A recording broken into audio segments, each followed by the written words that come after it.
Ujambo na karibu tena mpendwa wasikilizaji, mahali popote panapoendelea kusikiliza na kutegea sauti hii. Hii ni sauti ya ndugu yako Imani Mchimbo katika siri ya mambo yaliyofichika, na kwa ruhusa yake Loba Tite naja tena mbele zenu wapendwa wasikilizaji, na kipindi na mada hii ambaye tayari mzaliwa wa pili ambaye ni Zulula Sa ameshaitoa kwetu, nami naja kuwaletea katika lugha ya Kiswahili. Kama jinsi mnavyoona, tema ya siku ya leo inahusiana na njiani kuelekea Damasko. Njiani kuelekea Damasko. Najua watu wengi wameshawahi kusikia kuhusiana na hadithi hii, kuhusiana na yule ambaye wataita ndani ya Biblia za kisasa kwa jina la Saulo, ambaye baadaye kwamba alikubali huyu wanayeita kwamba ni Yesu, akawa anaitwa sasa Paulo. Yaani wakati alipokubali ukweli kulingana na wao, ndipo alipobadilishwa jina naye akaitwa Paulo. Na wanawambia kwamba kabla ya kugeuka huko, yeye alikuwa akiwatesa sana Wakristo, yaani alikuwa akiwaweka kabisa katika hali ambayo si nzuri, kwenda kuwatesa kabisa Wakristo, na kukafikia wakati yuko njiani sasa tena katika lengo hilo hilo, maana alikuwa akipewa barua za kwenda kufanya nini? Kwenda kuangamiza kabisa na kuwafanyia mambo ambayo si mazuri wale wanaojiita kwamba ni Wakristo. Na alipokuwa sasa, kwa wakati mwingine sasa, alipokuwa njiani, ndipo akaona mwanga ambao ulitokea, na baadaye akasikia pia sauti ambayo iliyotokea, lakini hapa ataelezea ni nini ambacho kilitendeka zaidi sana. Hapo tunasema kuhusiana na Biblia za kisasa, lakini wanasema katika njia hiyo, katika safari hiyo hakuwa peke yake. Hapana, ina maana kwamba alikuwa na wengine ambao waliokuwa wameandamana naye katika hiyo safari ya kwenda kufanya nini? Ya kwenda kuangamiza hao wanaoitwa Wakristo. Na historia hii mtaenda kuona kwamba kuna mkanganyiko mkubwa sana ambao umo kuhusiana na kile ambacho kilichotokea kumrazi wakati alipokuwa njiani. Maana mkienda kusoma katika kitabu cha Matendo ya Mitume sura yake ya 9 mstari wa 7, katika toleo lolote lile ambalo unaweza ukasoma, yaani, na mimi niliwaambia kwamba kitabu cha Matendo ya Mitume aliyekiandika ni huyu wanayeita Luka, wengine watasema Luka mtakatifu. Na niliwaambia kwamba huyu jamaa hajawahi kuwa hata mwanafunzi za mtume wa huyu wanayeita Yesu, lakini ni mtu ambaye alifanya utafiti wake na akaandika. Ni yeye aliyeandika kitabu cha Luka, na tena yeye pia tena ndiye aliyeandika kitabu hiki cha Matendo ya Mitume. Na tukaona katika video ambayo imepita mkanganyiko ambao upo katika kitabu hicho cha Luka. Sasa hapa tutaenda kuonyesha tena pia mkanganyiko ambao umo katika kitabu cha moja kati ya mikanganyiko, masani nyingi sana, lakini moja kati ya mikanganyiko inayopatikana katika kitabu cha Matendo ya Mitume sura ya 9 mstari wa 7. Wanasema kwamba wale watu waliokuwa wanasafiri pamoja na Saulo walisimama pale wakiwa hawana la kusema. Walisikia ile sauti, lakini hawakumwona mtu.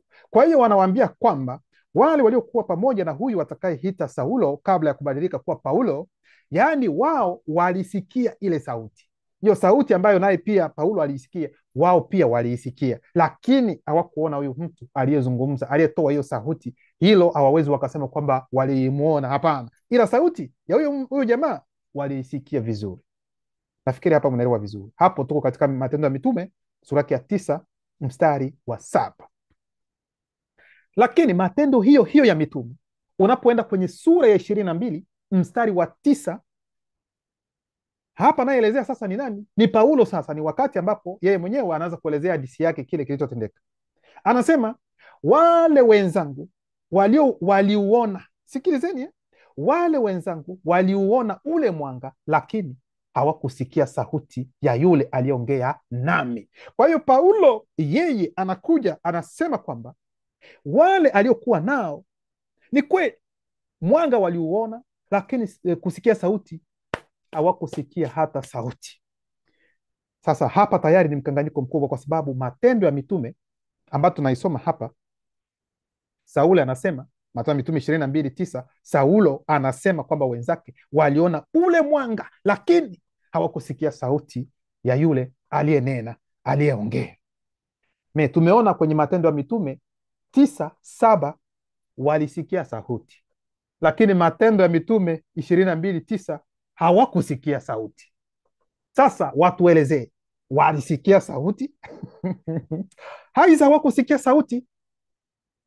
Kitabu kimoja, historia moja tu, lakini mikanganyiko tayari imeshaingia. Walisikia sauti, hawakuona mtu Kuna nyingine no, waliona mwanga, sauti hawakuisikia. Sasa walisikia aidha hawakuisikia. Nani anaongea ukweli kati ya Paulo na Luka? Mtachukulia Paulo aidha mtachukulia Luka? Na hiyo ndio mnayoita Biblia takatifu, kitabu cha Mungu, kitabu cha Mwenyezi Mungu, kitabu ambacho kimejaa mkanganyiko namna hii. Na wale wanaojiita kwamba ni Wakristo wanasema, tunapowaambia hiyo wanasema nyinyi hamwelewi, mnasoma Biblia kama gazeti. Chunguzeni vizuri, msiokuwa mumeoshwa ubongo tayari, umeshapangiliwa vizuri ili kutetea ujinga. Basi tunatoka katika hizo takataka, tunaingia ndani ya Kalata DMC, kitabu cha maajabu ambacho kinatisha ulimwengu wa kichawi. Tutaenda kama kawaida, nyote mnajua kwamba mafundisho yetu yana vipengele mbalimbali, na kipengele cha kwanza tutaenda kuongelea kuhusiana na utambulisho, kwa sababu nyote mnajua kwamba huyu mwanaume ambaye wataita Saulo, ambaye baadaye akawa Paulo, alikuwa mweusi, sio mzungu, sio damu mchanganyiko, sio Mwarabu, sio nini, alikuwa ni mweusi, kwa sababu mambo ya kiroho ni swala la rangi. Hili lazima watu walielewe vizuri. Kwa hiyo tutaongelea kuhusiana na huyu watakayeita kwa jina la Saulo, aidha Paulo baadaye, lakini jina lake halisi anaita kwa jina la Esombe. Esombe maana yake ni kijana. Sikilizeni kwa makini. Ndio maana tutaenda kwanza kwenye utambulisho wake yeye Esombe. Katika kitabu cha Esombe sura yake ya kwanza mstari wa kwanza hadi 3 inasema hivi: baada ya matukio haya, sasa wanajua ni matukio yapi yaliyotendeka wakati wa utawala wa kiroho wa mitume wa Jokisab. Wakati huo nilikuwa kijana mweusi mwenye nywele zilizojikunja, aliyeendelea sana katika maarifa ya wazungu wa kidini wa daraja la juu katika jumuiya yao ya siri. Kwa hiyo Esombe anaanza kwanza kutuelezea kwamba yeye kwanza alikuwa mweusi, hilo inaeleweka, na yeye alikuwa anajua kabla ya kuingia katika maarifa haya ya wazungu. Mnatakiwa kuelewa kwamba Esombe alikuwa anajua sheria za neno la Luba. Alikuwa anajua kwamba Luba ndiye muumba pekee wa kweli. Haya yote walifunzwa, alielewa, alijua kila kitu. Lakini kuna jambo ambalo lilitendeka lililofanya kwamba Esombe aache hiyo njia na afuate njia ambayo ni potovu, na hili ni jambo ambalo tunatakiwa kufanya angalisho sote ambao tuko katika njia hii ya utakaso. Sikilizeni kwa makini. Hilo ni jambo ambalo lilimtokea Esombe. Sasa yeye anasema alikuwa anaendelea sana katika maarifa ya wazungu wa kidini wa daraja la juu katika jumuiya yao ya siri. Kwa hiyo alikuwa na maarifa kwelikweli, kwa sababu alijiingiza katika mafundisho ya uongo ya wazungu na akalishwa humo, akaanzishwa humo humo, naye akaanza kuongea kile ambacho mnaenda kusikia kwa siku ya leo. Sasa msikilize kwa makini, na hapa ndipo watu weusi mfanye angalisho sana. Wakati alipodumbukia tu katika haya mafundisho ya uongo ya wazungu, wazungu walianza kumtumia, wanaanza kumtuma wende kuangamiza wenzako watu weusi ambao wanakataa haya mafundisho yetu. Na hiki ndicho tunachokiona hata katika bara letu. Mzungu ili kwamba kuangamiza mtu mweusi, anamtumia mtu mweusi mwenzake ili aende kumwangamiza. Anaweza akampatia sumu, maliza huyo, kwa bastola na maliza huyu, kufanya hivi na hivi, na anapata pesa kidogo kwa sababu ya kuua tu ndugu yake. Uwe ndugu yako, lakini wewe mwenyewe uishi milele. Lakini kama na wewe pia utafariki, haina maana. Tumia busara, tumia akili. Pesa zina mwanzo, zina mwisho. Mtu anaweza kawa tajiri kwa wakati huu na ukafilisika na kila kitu kinaenda. Ili sasa unafikiri uhai wa mtu unaweza ukarejesha? Mnajua kwamba miili ya wale ambao wanaofariki bila hatia, unafikiri inakaa bure? Inalia. Na sisemi miili, yani nafsi za wale ambao wamefariki kwa kuuawa inalia. Inalia nini? Nao pia walipizwa kisasi. Sasa unafikiri unapofanya hivyo unamaliza? Unajitafutia, yani tuseme laana katika ukoo wako karibu wote. Kia mjawahi kuona kwamba laana inatoka kuanzia huku inashuka hadi kizazi chako chote? Mkumbuke hadithi ya huyu Gehazi, yule ambaye alikuwa ni mwanafunzi wa Elisha. Alifanya namna gani? Alipewa ukoma na akasema hii itaenda kwenye nani? Kwenye uzao wako wote. Kwa hiyo mwache mambo ya kufanya kama watu wasio na roho ndani yenu, ndugu zangu. Kwa hiyo Esombe yeye mwenyewe ameingia katika hiyo shughuli, ameingia katika mafundisho mabaya ya hao wazungu na damu mchanganyiko. Sasa ataenda kuongea kile alichokifanya, lakini anasema kwenye mstari wa pili kwamba mimi Esombe nilitahiriwa siku ya nane, nilitahiriwa siku ya nane, kwa sababu yeye Esombe. Ndio maana nikawaambia kwamba hapo nyumbani kwetu wetu Afrika wasi, yani uwe katika hizo dini usiwe katika hizo dini, kikawaida utaratibu wa mtu mweusi ni kutahiriwa tu kwanza, kwa sababu hiyo ni ahadi ya wale wanaojulikana kwamba hili ni taifa la Muumba. Watu waelewe hilo. Hao Wayahudi ndio wale walio pale Palestina, ndio taifa la Mungu. N'importe kwa mtu achie vurugu, ni watu weusi ndio taifa pekee la kweli la Muumba, kwa sababu ikiwa ni alama ya tohara, ni mtu mweusi ndiye wa kwanza hapa duniani kutahiriwa, kwa sababu alipewa hiyo. Na hapo hivyo hizo dini zenu zote zilikuwa bado hazijaja, kwa sababu wanawaambia kwa wakati huu kwamba ili kutambua mtu wa Mungu na mwingine unatakiwa kutahiriwa. Watu weusi walitahiriwa kabla hata hizo dini zenu hazijashuka katika bara letu mnyele wasi Afrika ambao mnaita. Sasa kwa nini mnakuja kutusumbua na mambo yenu ya dini ngole kwamba nyinyi ndio mmeleta kwa mtenda kuokoa watu weusi? Mtaokoa watu weusi na kitu gani? Kwa hizo takataka zenu ambazo tumeona mikanganyiko ambayo imejaa. Kuna kila jambo lina wakati wake. Kuna wakati wa kumweka mtu mweusi katika yani utumwa wa akili na wa kiroho, na kuna wakati ambapo mtu mweusi anatoka, na huu ndio muda wa mtu mweusi anatoka katika hizo takataka zenu. Ni swala la muda tu. Mimi nawaambia kila wakati. Maana kizazi hiki ni kizazi tofauti.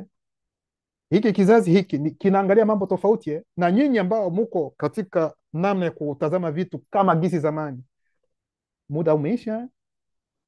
Hiki ni kizazi ambacho kiko tofauti. Haya mambo ambayo mnayasikia mjawahi kuyasikia, sio kwa bure.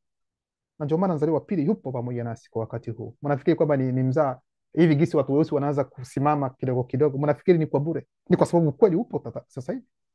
Mambo ambayo mlikuwa bado mjayaona mnaanza kuyaona. Msifikiri kwamba tuko katika miaka ya 60 No. Hitu ni kipindi cha mama zetu, baba zetu. Huu ni uzao mwingine ambao tofauti, ambao hautakiwi kugandamizwa. Historia tumezisoma kuhusiana na namna sisi watu weusi tulivyoteswa, tulivyoumia. Na msingi wa haya yote ya mateso ya watu weusi ni dini, ikiwa mjui. Kwa hiyo takataka zote zitaondoka katika bara letu, na ukweli utasimama, na mtu mweusi atamrudilia Muumba wake pekee wa kweli. Hatuko hapa. Esombe alitahiriwa kwa sababu yeye anatakiwa kutahiriwa tu, maana yeye ni mtu mweusi kwanza, na tohara ni kwa ajili ya watu weusi, kwa sababu mambo ya kiroho ni swala la rangi. Roho za agizo kula vitu ambavyo vita malaika wote ni weusi. Muelewe hivyo. Sasa anasema katika mstari wa 3, wakati wa ujana wangu nilionyesha bidii kubwa kwa imani ya uchawi iliyofundishwa kulingana na mapokeo ya wazungu, na nilijiunga, kuna mabano, katika ujinga. Unaona? Kwa hiyo Esombe aliingia katika ujinga, katika mambo ya uchawi wa wazungu. Yes. Na safu ya watesi wa wasioanzishwa walioneemiwa. Kwa hiyo wale waliopokea neema ile ya kupata mafundisho ya Jokisabe, yeye akaingia ili kwenda zidi yao. Lakini wakati alipoingia alifikiri kwamba yuko sahihi. Ndio maana akasema kwamba niliingia lakini kwa ujinga. Maana haya yote anaongea sasa ni baada sasa ya kutoka, ndio akasema hivi nilikuwa nafanya kitu gani? Natesa watu weusi wenzangu ambao walipokea neema hii kutoka kwa Jokisabe.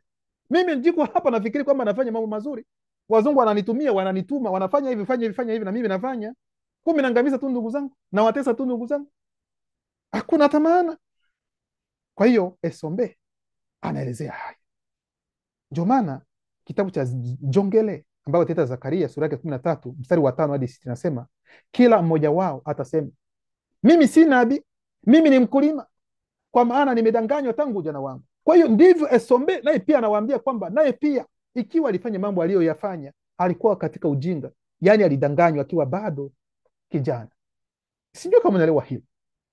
Na mstari wa 6 nasema, na akiulizwa haya majeraha, yani stigmata mikononi mwako yanatoka wapi? Atajibu, ni demoni za kidini ndio zilizonifanyia hivi. Kwa hiyo wakati huo sasa nikupenda kuambia kwamba Esombe yeye hakuwa mtu wa kwanza kudanganya, aweza kuingia katika hayo mambo ambayo tumeenda kuyaona. Kwa hiyo kulikuwa wengine ambao walikuwa tayari wameshadanganywa zaidi. Ndio maana Zekaria anasema kwamba kuna baadhi ya wale waliojiita kwamba wao ni wachungaji, manabii, sijui mitume, ambao baada ya kunaswa na kweli sasa kutambua ukweli, wataanza kuwaza kusema, mimi si mchungaji, mimi si nabii, mimi ni mkulima. Na sasa yote yanatokea wapi? Hizo ni demoni ambazo zilinifanya hivi. Ni baada ya kutambua kwamba kile walichokuwa wakikifanya hakiwa sahihi, kumbe walidanganywa kweli kweli, lakini wao walifikiri kwamba wako katika ukweli, kumbe ni uongo mtupu. Esombe sura yake ya kwanza mstari wa 4 hadi 13 inasema, mimi Esombe nilikuwa mtu wa kushuku, nilivutiwa na ulimwengu wa roho, na nilikuwa na hitaji kubwa la kuweka kazi yangu kuwa siri. Kwa hiyo anasema alivutiwa na ulimwengu wa roho. Hakusema kwamba alivutiwa na ulimwengu, sijui ulimwengu wa demon, aidha ulimwengu wa kichawi. Hapana, aidha malaika walioanguka. No, yeye mambo ya kiroho ndiyo aliyokuwa yani anavutiwa na hayo mambo, kuyajua zaidi. Msikilize pale ambapo tatizo lilitokea kwa Esombe. Anajua sheria, lakini alivutiwa sana na mambo ya kiroho ili kujua zaidi sana, apenye zaidi sana, ajue mambo haya yanatendeka namna gani. Sasa katika hayo mawazo, katika namna hiyo ya kutaka kujua, ndipo ataenda kujielekeza upande ambao si mzuri. Hapa sasa ndio anaonyesha kile kilichotendeka, kwa nini aingie katika hiyo hali. Ndio maana mstari wa 5 anasema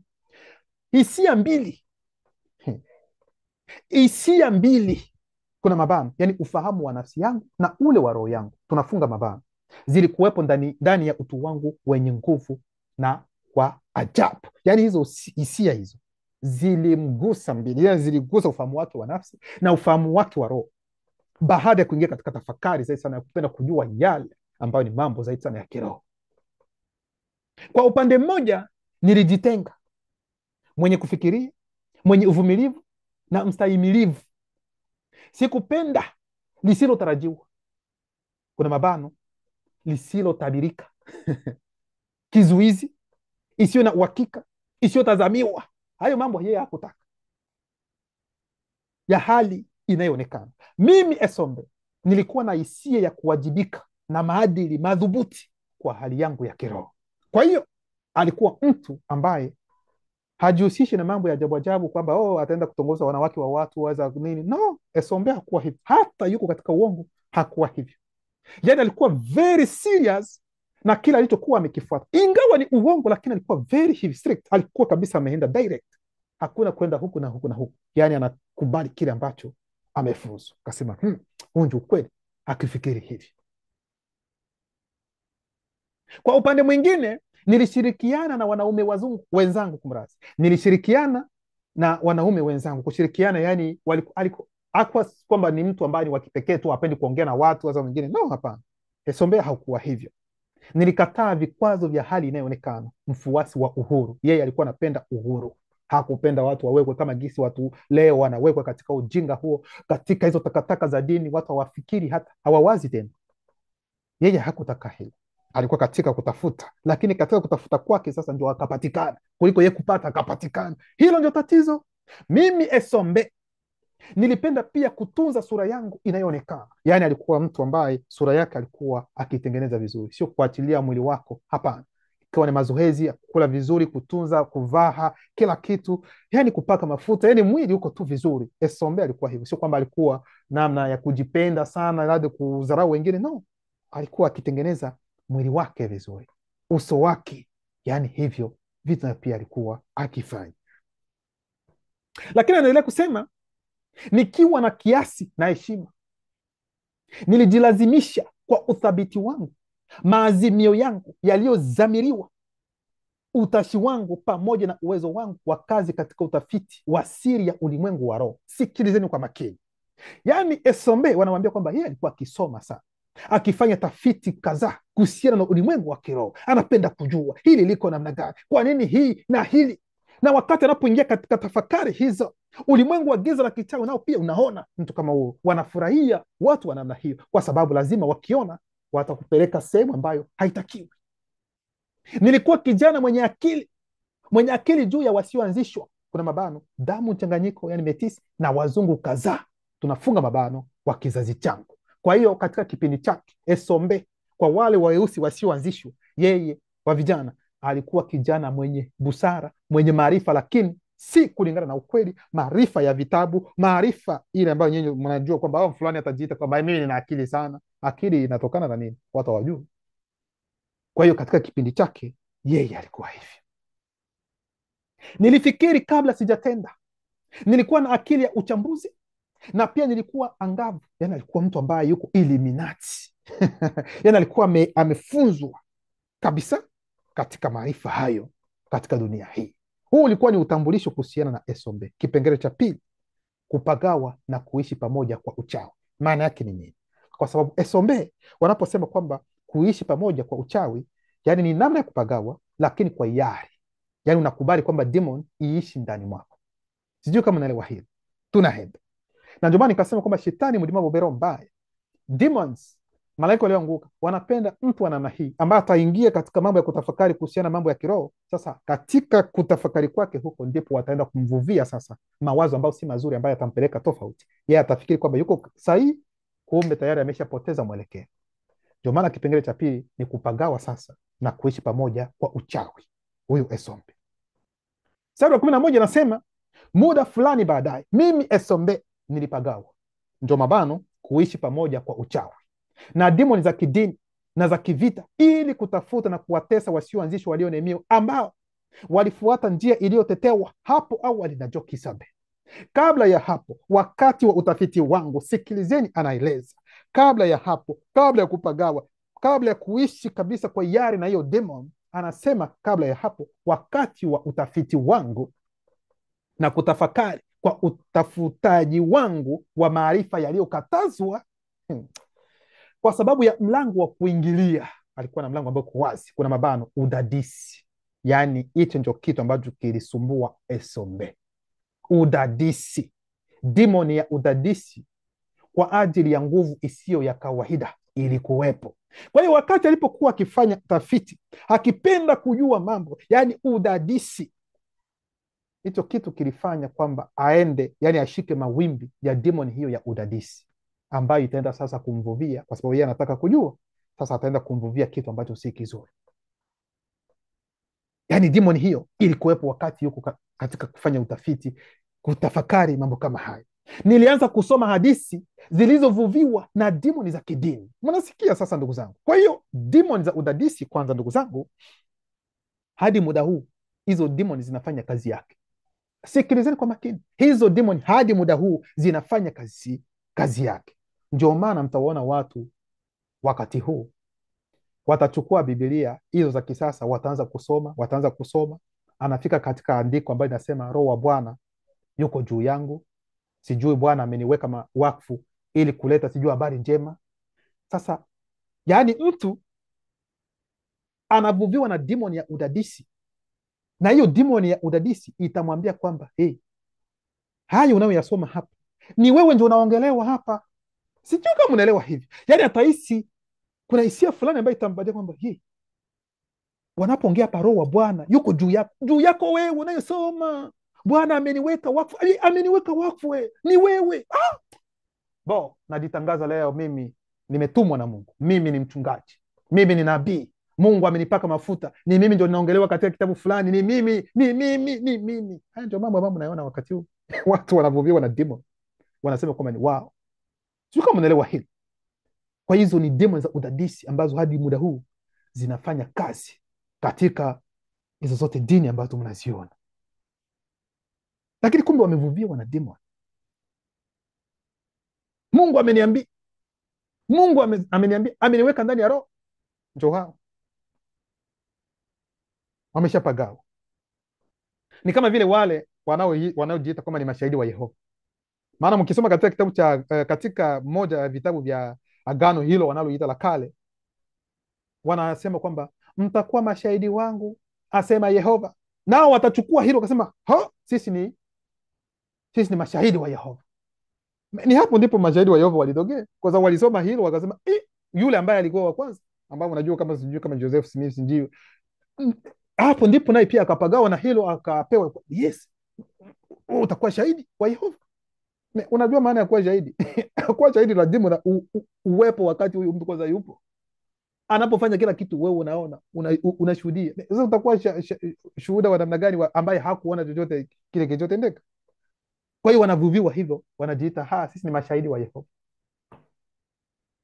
Mnapoangalia hawa wanaojiita kwamba wa Pentekosti, mbona unafikia tawi lao limetoka wapi? Tawi lao limetokana na kitabu cha Matendo ya Mitume, ambapo wanasema siku ya Pentekosti sijui mitume walikuwa pamoja, sijui sasa wakaingia ndani ya nyumba, kukaja sijui wanasema uvumi kutoka mbinguni, sijui mambo, wakaanza kuongea kwa lugha mbalimbali. Wakati walipoanza kunena kwa lugha kwa mujibu wao, na ndio hao wanaojiita kwamba ni wa Pentekoste, nao pia mtawaona wanapokuwa wanahomba, wanapayuka payuka, wanapiga sijui kwenye kuta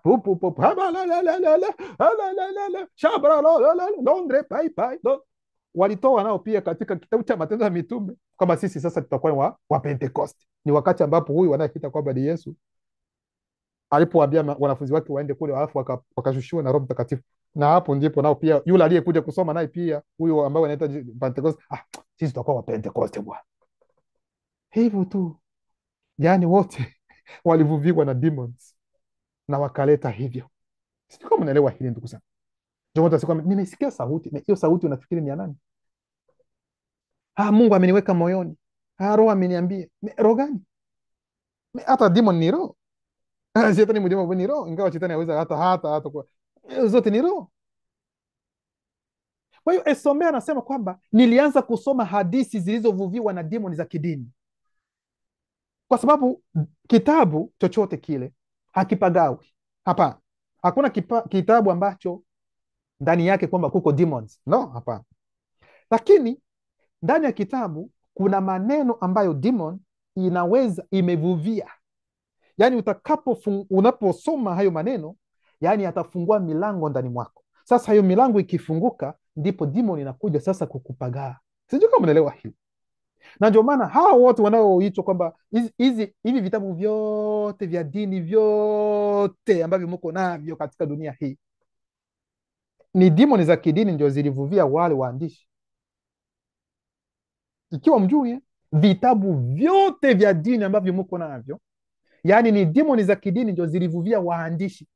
Na ndio maana mtaona mikanganyiko hiki akiende. Yani unaposoma hiki, kuna wengine ambao wanajiita hawa ni wa kila fulani, wanapingana na hawa, na wote wanasema kwamba wote wako kitu kimoja. Wakati huu utasikia kwamba nyinyi Waislamu wa Kristo, nyinyi mara ni hawa nyote mmegawanyika, hakuna umoja. Hata wengine watakaojiita kwamba ni Waislamu nao pia kuna makundi kama mawili au matatu kama sijakosea. Wasuni kama wanini, washia kama wahaji, nyote mnajua. Kwa nini vikundi viwili? Kwa sababu hawaelewani. Kuna baadhi ambao watakubali hili, wengine watasema no, sisi hatukubali hiyo. Nyote Mungu ni mmoja, si ndio? Kwa nini makundi? Kwa sababu wote wamevuviwa. Yani dini zote duniani zilivuviwa na hizo demoni za kidini. Hili ndio mnatakiwa kuelewa. Kwa hiyo wakati ambapo Esombe anapoanza kusoma, kuna kitu ambacho kitatokea ndani mwake. Kuna mambo ambayo yatabadilika ndani mwake. Yatafikiri kwamba anaelewa, kumbe anaeleweshwa. Twende polepole. Kitabu cha Esombe sura yake 46 mstari wa kwanza inasema, lakini Mudi atangaza wazi kwamba katika nyakati za mwisho wengine wataiacha imani na kujishikamanisha na roho, yani demon zidanganyazo na za upotofu, kwa mafundisho yanayoongozwa na demoni za kidini. Ndio maana wakati tunapotoa ukweli huu, wao wanaojiita wa Kristo, kwa sababu hawafikiri tena, wanasema kwamba imeandikwa ndani ya Biblia kwamba, lakini wakati wa zamani kutakuja wengine ambao watakuja na watu watakana imani, wataendelea katika mambo ambayo si mazuri. Imani gani ambayo uko nayo? Ile la huyu unaita Yesu, hilo sio imani. Hizo ni takataka ambazo wamewaletea wazungu, alafu wanawacheka zaidi sana. Hizo ni takataka. Imani ambayo mliacha babu zetu ni imani kulingana na ukweli ambao ni ukweli ni huu walobatete ambao unaosikia kila wakati hapa. Hili ndio imani ambalo watu waliasi, na ndio maana sasa imerejea. Ndio maana Joki sababu ni Kristo wa kweli asema kwamba atatuma tena Roho wa kweli ambaye atawakumbusheni kila kitu ambacho nimekiongea. Ndio huu wakati huu. Usiogope, usio na wasiwasi. Esombe sura yake ya kwanza mstari wa 11, kwa sababu ni andiko hizo, ni mstari ambao ni mrefu, nitakuwa na ukatokata kidogo. Anasema nikiwa nasoma, sasa atawaelezea wakati alipokuwa akisoma. nilianza kuhisi msisimko wa ajabu na hisia ambazo zilinijia, kuna mabano, rushwa, yaani zilinijia ghafla wakati anaposoma, kwa sababu unaposoma kitabu ambacho kimevuviwa na demon utahisi hisia tofauti. Yes, yaani kitakupeleka, kwa sababu kuna maneno ambayo yalivuviwa na demon. Sasa unaposoma hayo maneno yanabadilisha namna yako ya kuona, ya kutazama, ya kufikiri, ya kutafakari. Nafikiri hapa mnaelewa vizuri. Ndio maana kitabu cha Demonolojia sura yake ya kwanza mstari wa 130 nasema ufisadi ni pale mtu anapojiruhusu kupotoshwa kimaadili, kiakili, kielimu na kiroho. Mtu huyu anaishia kuipoteza njia ya sheria ya asili, kuna mabano, mwili, maadili yani nafsi, na kiroho yani roho. Kwa hiyo ni katika kusoma, wakati alipokuwa akisoma yeye Esombe na kufanya tafiti, ambapo hali hiyo ilijitokeza kwake. Yani aliingia katika hisia tofauti, kukawa mambo mengine anaanza kuzihisi, anajihisi mambo mengine ambayo hayako vizuri. Ndio maana Esombe 1:11 tena endelea kusema, baada ya hayo mawazo kinzani, anasema mawazo kinzani, kuna mabano, uvunjaji sheria, tunafunga mabano, yalinishinda, kuna mabano, kuhusu sheria ya asili, ya kimaadili na ya kiroho, tunafunga mabano mara moja. Kwa hiyo baada ya ufisadi kunakuwa na uvunjaji sheria, mtu anavunja sasa sheria, atakubali mkanganyiko. Baada ya kusoma vitabu, kila ambacho mtu alikuwa anakijua kinaingizwa mkanganyiko baadaye, na baada ya mkanganyiko mtu anakubali kile ambacho kimekuja kumchanganya. Hicho ndio kitu ambacho kilitokea kwa Esombe, kwa sababu alikuwa anajua ukweli, anajua Luba ndiye muumba pekee wa kweli, lakini kwa sababu kusoma vitabu ambavyo vimevuviwa na demons ndio tatizo. Kwa maana nawaambia, vitabu vyote ambacho, kila kitabu ambacho mtu anaweza kaandika, usifikiri kwamba anaweza kaandika tu bila kuongozi wowote, bila kuvuviwa na roho yoyote ile. Sasa inatakiwa iwe nzuri, haiza iwe mbaya. Hii ni kitabu cha maajabu, mwandishi alivuviwa, lakini unafikiri kwamba ni demons, hasa ni roho wabaya ndio walimvuvia? No, ni roho za ulimwengu wa kiroho ambao ni roho za gizo, kuna vitu ambazo zilivuvia hili, na aliyeandika sio wa hapa, sio wa hapa, sio wa hii dunia. Mnatakiwa kuelewa hapa, ndio mtaona tofauti. Kwa hiyo kile ambacho tunakisoma humu, unaposoma yani ni uzima ambao yani unajirisha. Kwa hiyo wengine wote ambao wanaandika vitabu, tambueni kwamba kuna roho nyuma ambayo iliwasukuma, iliyowaongoza wakati wa kuandika. Sasa wewe unakuja tu, mchungaji wangu ameandika hiki, chukua unasoma unabaki unashikwa, kwa sababu kuna roho ambayo iko nyuma ya kila kitu. Yani kuna roho nyuma ya kila kitu. Sasa inatakiwa iwe roho nzuri, haiza mbaya. Kwa hiyo baada ya ufisadi mtu anavunja sheria. Sasa mtu, kwa sababu mkanganyiko umekuja, boom, anakubali ule mkanganyiko, asema labda huu ndio ukweli. Ndio maana kitabu cha Demonolojia sura yake ya kwanza mstari wa 131 hadi 132 nasema, kisha mtu huanza kukiuka sheria inayotokana na neno. Baada ya hayo, kwa urahisi na kwa hiari huanza kusema uongo, matusi, kashfa, kupanga njama, kutamani, kutengeneza hadithi kwa faida yake mwenyewe, kukashfu, kuwa mtu wa kudharau, kwa wivu na mengine mengi, kwa sababu tayari mtu ameshakengeuka, ameshabadilika. Katika hili roho yake, nafsi yake na ufahamu wa mwili wake huanza kuhisi mabadiliko makubwa. Hapo ndipo mtu huanza kuwa na maadili yasiyofaa, anakuwa mtu asiye na maadili, kuna mabano, kuhusiana na sheria ya asili, ya kimaadili na ya kiroho. Kwa hiyo haya ndio mambo ambayo yalitokea kwa Esombe. Hizo ndio dalili ambazo zilimtokea, ndugu zangu. Ndio maana Esombe sura yake ya kwanza mstari wa 11 tunaendelea, anasema kwamba mwili wangu ulianza kuhisi, kuna mabano, uchafuzi, yaani kuhisi hisia kali sana. Wakati anaposoma mwili unaanza kuhisi namna nyingine, anasema ni kitu gani ambacho kinaendelea? Ndio maana demonolojia, kile anachokiongea hapa kinaelezwa katika Demonolojia sura yake ya kwanza sura 133. Unapohisi hisia ya namna hiyo, wakati unasoma andiko, unasoma kwa mfano hivyo vitabu ambavyo vimevuviwa na demon, ni nini ambacho kinatokea? Maana yake ni nini? Demonolojia sura yake ya kwanza mstari wa 133 inasema, baada ya kukiukwa kunakuja uambukizaji wa kichawi kupitia baadhi ya demon kwa sababu ya asili ya mtu aliyeambukizwa. Uambukizaji ni hatua ambapo demon huinama na kujificha karibu na mlango wa kwanza ambao ni ufahamu wa mwili. Yaani hapo demon imeshakuwa karibu, imejificha sasa, inapenda tayari, imeshakuwa katika mlango wa ufahamu wako wa mwili, inapenda sasa ifungue mlango wa ufahamu wako wa nafsi, na ikitoka hapo kwenye ufahamu wa nafsi ikiingia katika ufahamu wa roho, umemalizika, unakuwa kichaa. Esombe sura yake ya kwanza mstari wa 11, tunaendelea. Nilihisi uwepo, ndivyo Esombe anasema, nilihisi uwepo, kuna mabano, yani mguso wa kichawi wa demon. Maana yake ni nini? Ndio maana mtawasikia hao wanapoomba huyu wanayeita Yesu, kuna mara wanahisi aina fulani ya ustawi, ya raha, ya amani.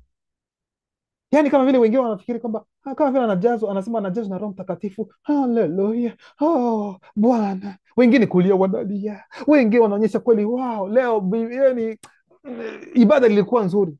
Ndugu zangu, msiwadanganywe, yani ni demon ni demon ambayo imekuja kukugusa. Yani demon, kuna mguso wa demon, demon inakugusa na hapo unajisikia kama vile amani inaingia. Wengine wanaanza kuongea kwa lugha alondre paipa n'importe quoi. Umeguswa na demon, ndio imewagusa bila nyinyi kujua.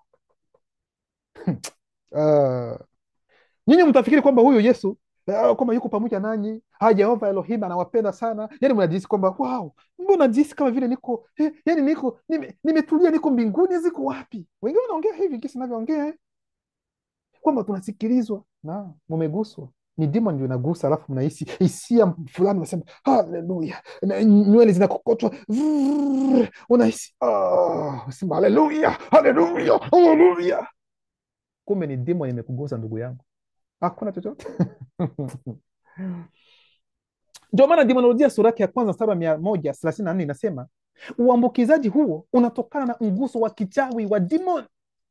Ndio nauhisi mguso huo wa kichawi wa demon hujizihirisha baadaye katika kipimo, yani hali inayoonekana kwa namna ya msukumo.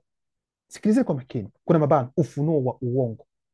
Unaweza kusema nimefunuliwa kuhisi furaha, gisi nilivyosema, kuna mabano ile ya kuhisi uwepo usioonekana. Yani unahisi kitu ambacho anajisi vizuri. Sikilizeni kwa makini, hisia, kuna mabano kwamba kitu kisichoonekana kinakutazama, unaingia katika hiyo labda ni malaika ambao wako, malaika wananitazama, sasa Yesu yupo, Mungu ananiona, mambo kama unahisi katika wakati huu. Hisia yani kuwa muhimu, yani unajihisi kuwa muhimu zaidi kuliko wengine wakati huo huo. Alafu kuna mshtuko, unyeti na mengine mengi. Kwa hiyo hizo ni hali ambazo zinajitokeza ikiwa ni demon imekugusa, mguso wa demon. Hayo ndio mambo ambayo yanajizirishi.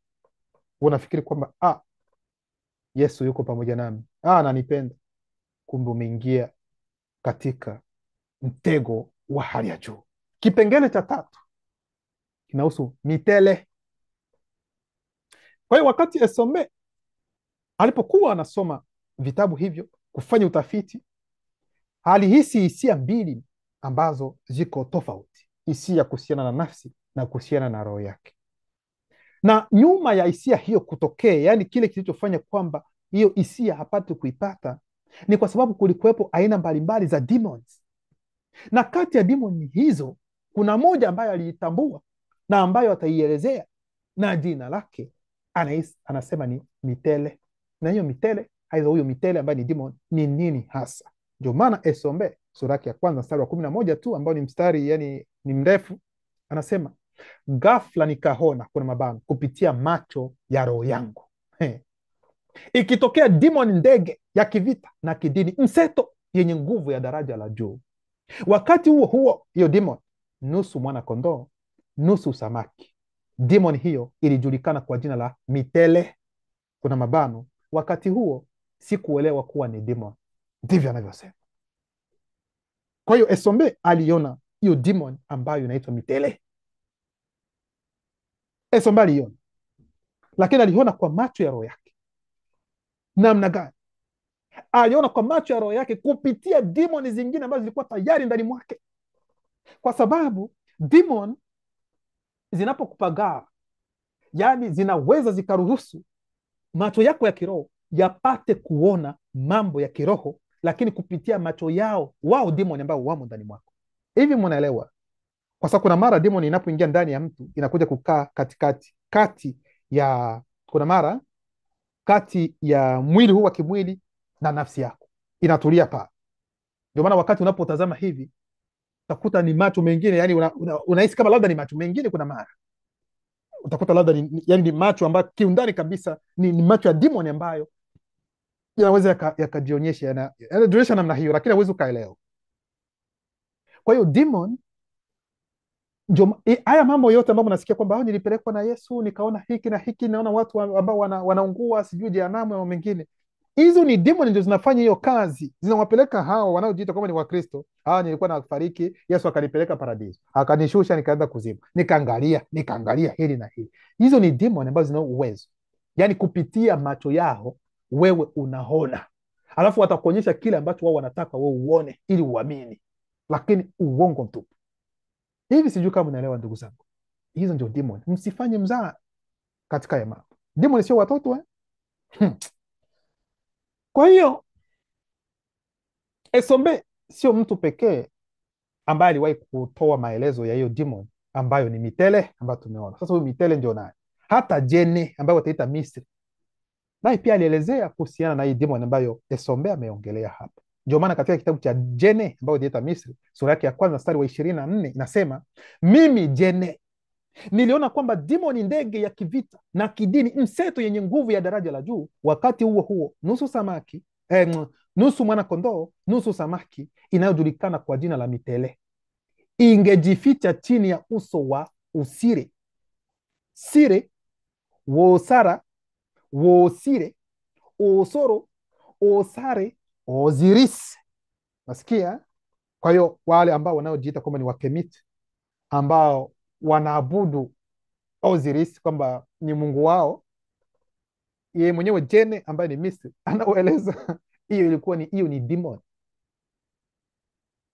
Hiyo demon ambao kwa wakati watu wanasema Osiris ni demon ambayo kwa jina lake ni mitele, na wakati huu inaitwa namna gani tutafika. Ndio maana kitabu cha Ufunuo wa Mormon, Ufunuo wa Sulemani, sura yake ya 15 mstari wa 8 inasema, katika kundi lile lile la demoni za kiume na za kike kuna mabano Anunnaki, Elohim, kuna funga mabano, pia kuna mitele. Unasikia? Ambayo maana yake ni kugeuza, kufanya, kutoweka. Ndio maana ya mitele. Demoni ndege ya kivita na kidini mseto yenye nguvu ya daraja la juu, wakati huo huo nusu mwanakondoo nusu samaki, itakayojulikana yeye pia kwa majina tofauti kulingana na enzi na ustaarabu, au majina ya Jeki. Sikilizeni, yani itaanza kujulikana hiyo demon ambayo ni mitele, itaanza kuchukua kwanza jina la Jeki. Kwa hiyo yani Kristo wa kwanza ambao wanasema Kristo wa kwanza wa uongo kuwepo ni huyu ambaye anaitwa Jeki baada ya Jokisabe. Yani watu weusi waliobadilisha Jokisabe wakaita Jeki, wakaunda historia nyingine. Sasa ni hii historia nyingine ambao wasioanzishwa, ambao walikerwa na mafundisho ya Jokisabe, ndio wazungu walikuja kukopi baada ya kufanyiwa mabadiliko zaidi.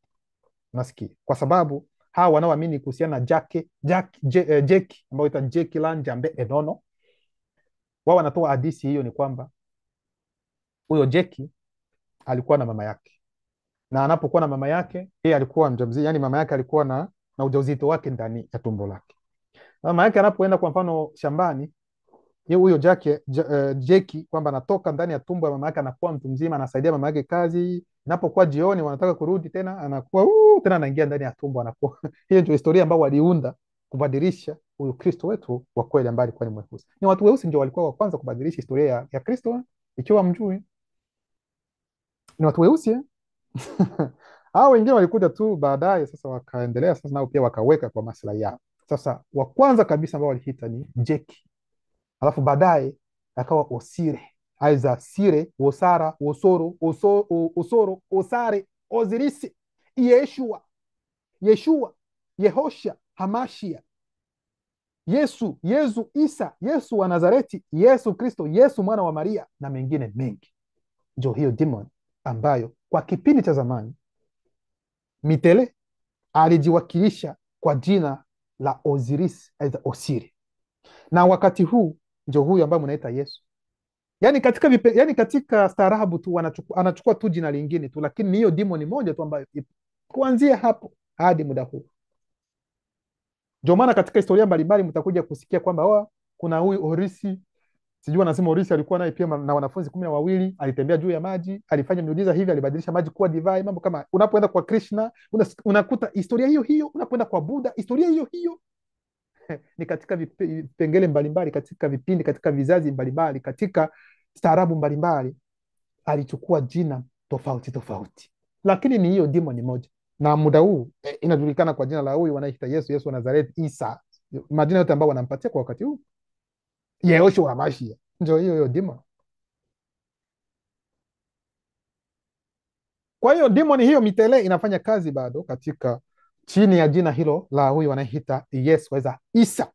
Kipengele cha 4 ni kuhusiana na Esombe, anakuwa mchawi mkubwa. Ndio kipengele cha 4. Kitabu cha Esombe sura yake ya kwanza mstari wa 11 hadi 13 inasema, wakati huo huo mimi Esombe niliingizwa katika uchawi na nikawa mchawi wa kutisha wa cheo cha juu katika jamii ya siri ya wazungu, yaani wachawi wa kidini wakati huo. Unasikia? Ikawa kwamba siku moja nilitoka nje ya mwili wangu wa kimwili katika roho, kuna mabano, kwa ajili ya astrali, yaani ulimwengu wa nafsi, ili kushambulia, kuna mabano, kwa fumbo wasioanzishwa walioneemiwa. Wakati wa safari yangu ya astrali niliandamana, yaani kwa fumbo, na wazungu pia, wachawi wa vyeo vya juu, tunafunga mabano, ambao pia walikuwa wametoka nje ya miili yao ya kimwili. Baadhi ya demoni za kidini na za kivita zilikuwa pamoja nasi. Kwa hiyo ndio safari ambapo Esombe alichukua ili kuelekea, alikuwa katika mpango wa kwenda kuangamiza tena kusumbua wasioanzishwa walioneemiwa. Na hii ndio hadithi ambayo wataichukua, wataiweka katika Biblia za kisasa, kwamba Saulo alikuwa njiani kuelekea wapi? Damasko.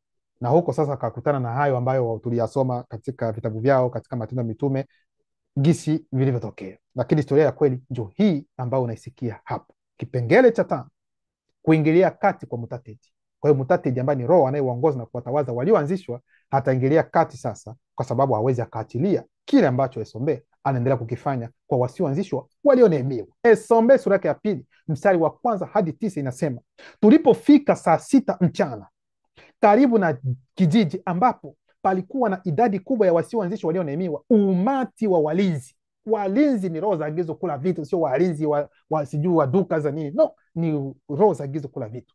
Umati wa walinzi wakifuatana na mutatedi ulitokea, yani umati ulitokea, wakashusha mbingu na kushuka, na kulikuwa na mwanga wa kutisha wa kuangaza chini ya miguu yao. Mutatedi akasema, kuna nukta 2, msimpeleke Esombe katika mjima kwetu, yani makao ya wafu, msimpeleke. Walinzi walisimama kati ya dunia na anga inayoonekana, na mikononi mwao walikuwa na upanga wao wa moto unaowaka ambao uligeuka kila upande. Ghafla macho yangu ya kiroho yalitumbukizwa katika fumbo la giza kuu, na mara nikaanguka. Wanaume wazungu walikimbia bila kuwaona walinzi hawa au mutatedi wakati wowote. Hivyo ndivyo Esombe anavyosema. Hakusema kwamba walisikia sauti lakini hawakuona, au kuna mara hawakusikia sauti lakini waliona mwanga. N'importe quoi. Wanaume wazungu walikimbia bila kuwaona walinzi hawa au mutatedi wakati wowote. Walinzi walizipiga kwa kasi na hasira demoni za kidini na za kivita. Kwa kutetemeka na kupigwa na butwa, mimi Esombe nilisikia kiroho sauti ya ajabu na ya kupenyeza ikiniambia, kuna nukta 2, Esombe, Esombe, unawasumbua wasioanzishwa walioneemiwa? Alama ya kuuliza.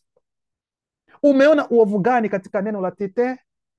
ili kujitenga naye na kufuata mambo yasiyo na maana na kujifanya kuwa si kitu. Yani unapofanya mambo kama hayo pia ni batili, hauna maana. Sauti niliyoisikia ikajigeuza kuwa upanga wa kutisha na ikafikia hatua ya mgawanyiko kati ya nafsi yangu na demoni za kidini na za kivita ambazo zilinitawala na pia kuishia kuhukumu nia na mawazo ya moyo wangu, yani ufahamu wa moyo wangu. Kwa hiyo sauti alilolisikia, hiyo sauti aliyoisikia iliingia bam hadi kupenyeza kati yake yeye na pale ambapo demoni zilimo ndani, ili kutenga demoni ziondoke na Esombe awe huru. Nafikiri hapa mnaelewa vizuri. Ndio maana baadaye Esombe, baada sasa ya kuendelea huku, atasema katika Esombe 54:17 hadi 18 kwamba kwa maana katika neno la Luba kunakaa pia siri ya uzima, yeye yu ndani yake uwezo usio na kikomo mwenye nguvu zaidi kuliko nishati zote za ulimwengu, hupenya hadi kufikia mahali ambapo nafsi na roho hutengana, viungo na mafuta. Anahukumu hisia na mawazo ya ndani kabisa ya moyo, yani ufahamu wa moyo. Kipengele cha 6, uongofu wa Esombe, yani kuokoka kwa Esombe, yani uongofu wa Esombe. Esombe sura ya 2 mstari wa 10 hadi 21 inasema, msukosuko huo ulijidhihirisha kwa namna ya anguko. Yani wakati alipohisi hivyo, yani Esombe akiwa katika ulimwengu wa nafsi, bum, alianguka chini. Maana yake ni nini? Kuna mabano, nilianguka kutoka kwenye cheo changu kama mchawi mkuu. Yani wakati huu anapoanguka moja kwa moja, yani aina ile ya mchawi, yani uchawi wake umekoma, yeye si mchawi tena. Ndio maana yake njia ya kuona tena mambo ya kichawi ya ulimwengu wa giza la kichawi umefungwa, njia ya kumrazi imefungwa tayari kwa Esombe. Hiyo ndio kuanguka, yani ametoka katika wazifa wake kama mchawi, anaisha kabisa. Msukosuko huu ulijidhihirisha kwa namna ya anguko. Kuna mabano, nilianguka kutoka kwenye cheo changu kama mchawi mkuu, na kwa kupoteza kabisa uwezo wangu wa kuona, kuna mabano, nilipoteza mawimbi ya njia yangu katika uchawi. Kwa hiyo hawezi akarudi tena kwa namna alivyokuja ili kurudi, yani kila kitu kikasambaratika kuhusiana na mambo ya kichawi. Roho yangu ilijua kuna mabano kupitia sheria ya neno iliyoandikwa katika DNA yangu ya kiroho. Tunafunga mabano kwa sababu sheria, kila mtu mweusi imeandikwa, yani imeandikwa katika DNA ya kiroho ya kila mtu mweusi. Ndio maana watu weusi anaweza kuwa jambazi, anafanya hivi, lakini anajua anachokifanya ni uongo, sio kitu kizuri, ni ubaya. Sio kama mnaelewa hili? Maana wao wanatokana na mtu wa mwisho, yani malaika wa mwisho kuumba ambaye ni moto, ndio tumetokana naye, na yeye sheria anazo. Sasa sisi watoto wake ambao tutazaliwa, na si hiyo sheria imewekwa ndani ya roho zetu. Namna gani rangi zingine? Hicho ni kitu kingine. Roho yangu ilijua, yani kupitia sheria ya neno iliyoandikwa katika DNA yangu ya kiroho, kwamba sauti hii ilikuwa sauti ya ukombozi. Yani sauti aliyoisikia sio kwamba ya kumlahumu aiza namna gani, yeye alitambua kwamba hii ni sauti ya ukombozi. Na nikasema, wendenja wendenja, wewe ni nani? Nende mutudu, yani mimi ni mkubwa. Yani sauti aliyoisikia ilikuwa ya mkubwa wa wawili ambaye ni Jokisabe. Ana neema Esombe, sio sauti ya nabii mwingine, no, Jokisabe.